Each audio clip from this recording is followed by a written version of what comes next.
I'm a data pessimist in the sense that I think every company out there who trades on exchanges, public stock exchanges, they are profit maximizing entities, right? And so what they care most about is shareholder value. And so ultimately that leads to like, hey, like what is the best thing for shareholder value? What generates the most revenue?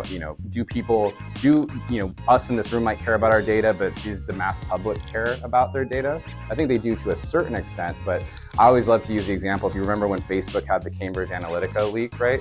You'd have people from their Instagram saying like, oh, I'm never using Facebook again from their Instagram, right? So it's the same data source.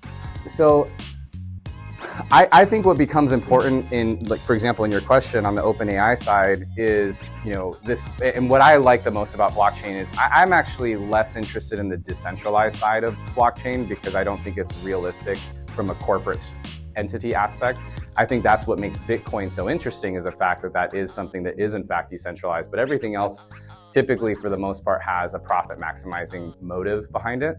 So in your example or in your question, I think it's, how do people participate in the value creation, or how do they participate as a result of volunteering information? So that's where, things like token models can make sense and say like, hey, we're going to reward you for sharing personal data on yourself, with the network. And then that's why you might earn. So you have some sort of ownership of the data that's coming into the model.